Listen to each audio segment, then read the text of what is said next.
Gadget Girl here on day 109, setting out from Whiskey Spring Road, heading south to Pine Grove Furnace State Park. It's a nice cooler of water left here along the trail for hikers. The note on the cooler says it's from Lisa's Hostel. All right, been climbing. There's a little rock jumble already this morning. Doesn't look too hard to get through, but looks like there's another one back there. It might be, I don't know if it's a little harder or not. We'll see. Neither of those was too bad. We continue on through more rock jumbles, but it looks like there's a fairly good path, hopefully. Getting down that way was actually a little bit harder than going up. Still got a few rocks to go through.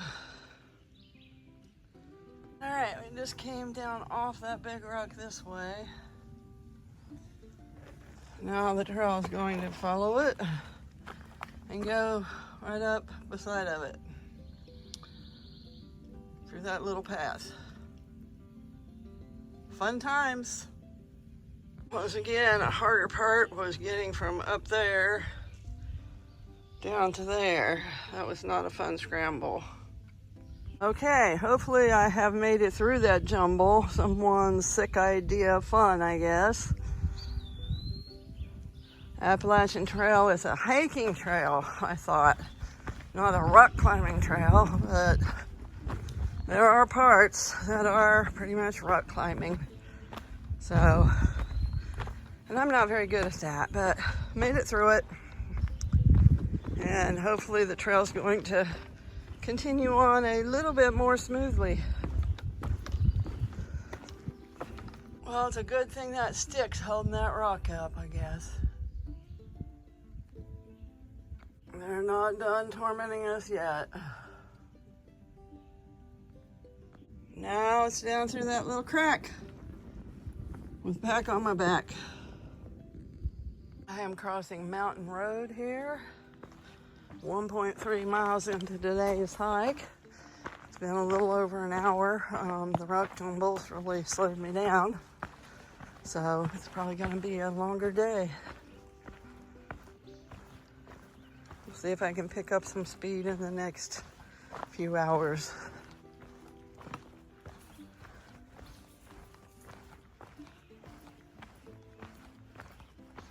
Nice stream here, 1.7 miles into today's hike. Little log bridge, it's a little bouncy. It looks like the trail is going to follow along the stream for maybe a little while at least.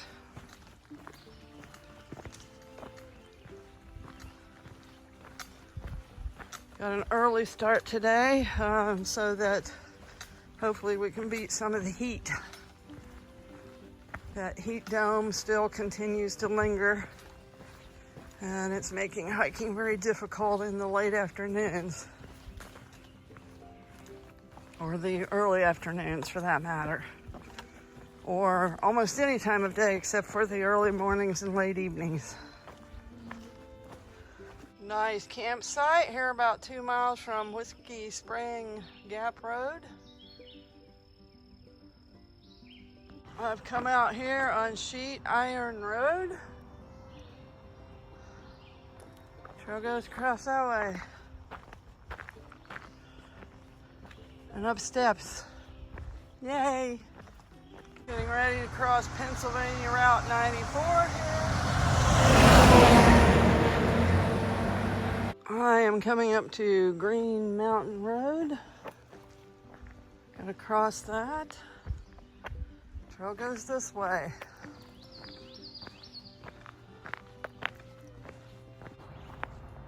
Got a railroad crossing here that we're going to go across, and the trail continues on.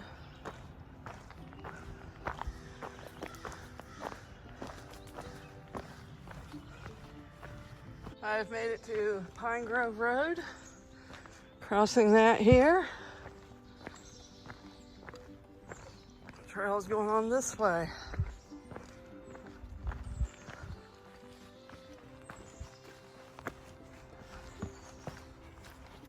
Right at 6 miles into my hike, there's a nice stream, kind of a dilapidated bridge to cross it. And right over here is a new looking bridge. I think they're just working on it and it's not quite done. I see some lumber piled on the other end. So that'll be nice when they get the new one in. There's a nice campsite here about 4 miles north of Pine Grove Furnace State Park.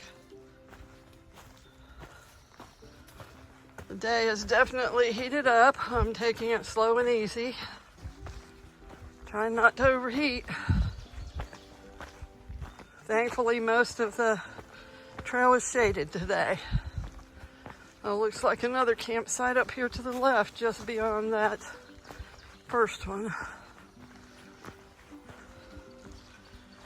Yep, another site there. Another nice campsite here, 3.1 miles from Pine Grove Furnace Park.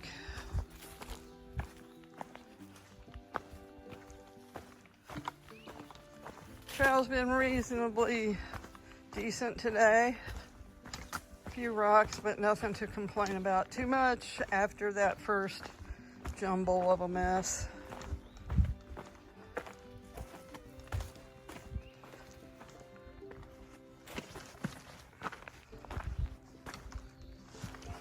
This is just pretty much average stuff here.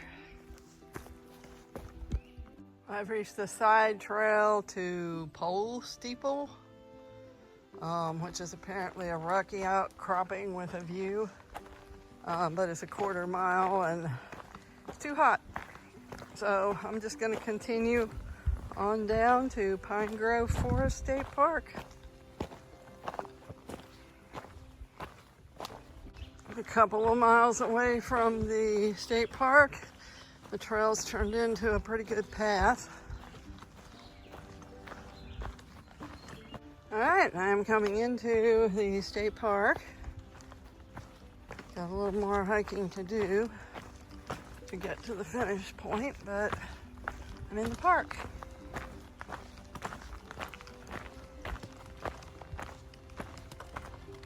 There's a really pretty creek running through the park, right along the road, which is the trail here.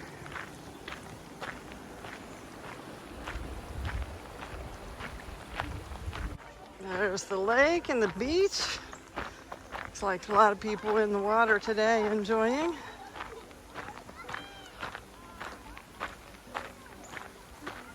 Trail's gonna cross this little bridge and turn to the right.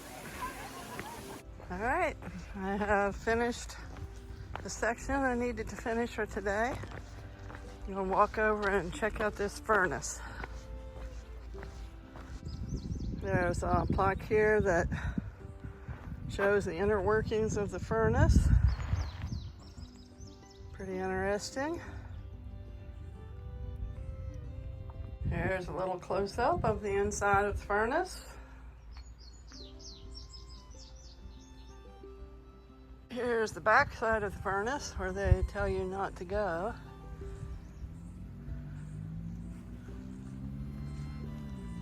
Looks much darker. Guess this is where the raw material went in, perhaps.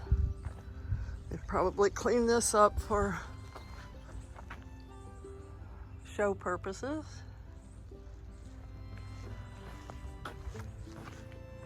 Interesting. This side's also darker. I'm not sure why that is. And the back side also is darker, so I guess they just cleaned the side near the parking lot, so it looks more attractive perhaps. See there where there's some settlement in the brick.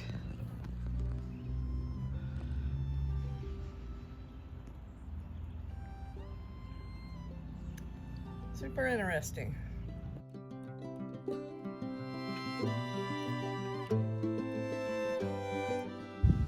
There's more stonework over here. I don't know if those were more furnaces or if that was something to do with the furnace.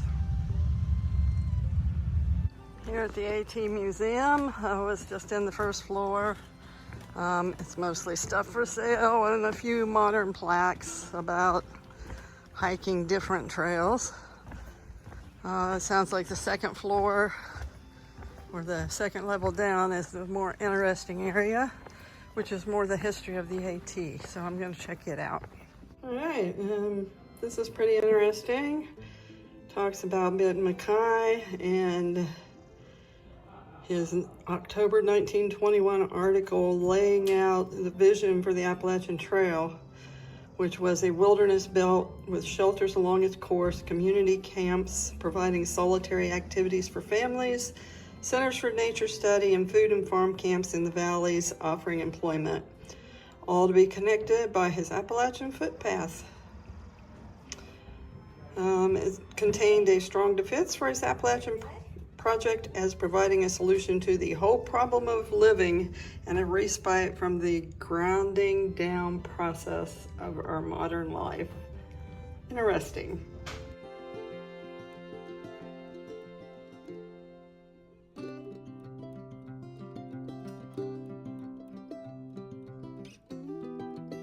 Display back here with desk, books,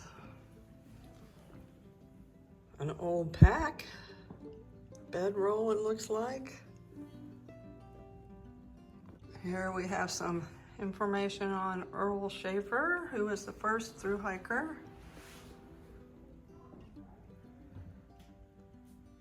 Then some information on Gene Espy, who was the second thru hiker and is currently the oldest living thru hiker. I got to meet him a couple of times, including this year at Appalachian Trail Kickoff.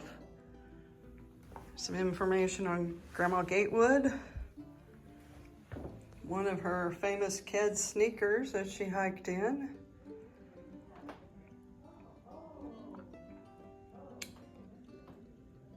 She had pretty good sized feet for a woman of that time. A knapsack.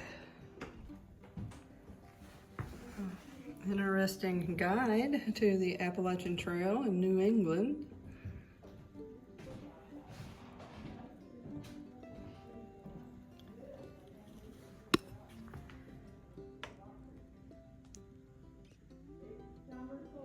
Some more information about Grandma Gatewood. She was from Ohio, I did know that.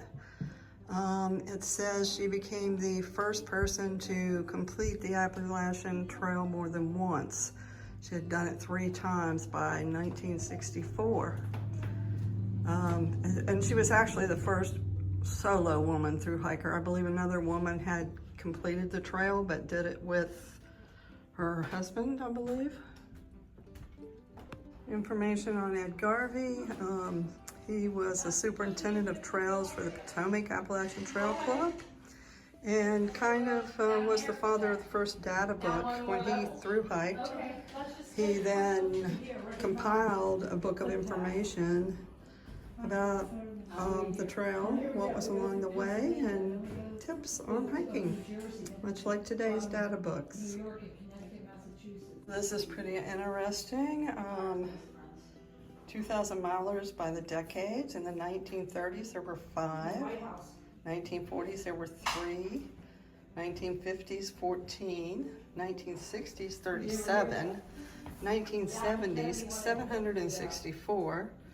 1980s, 1419. 1990s, 3305. In the 2000s, 5,872.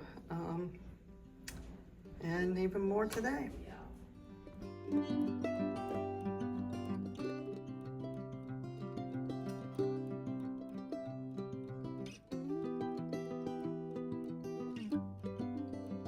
Some of Earl Schaefer's equipment. All right, I'm walking. And this is actually an early shelter built by Earl Schaefer that was in Pennsylvania. Says he built about a half a dozen. This was the last remaining one, and it was disassembled and donated here to the museum, moved here and reassembled. Pretty cool.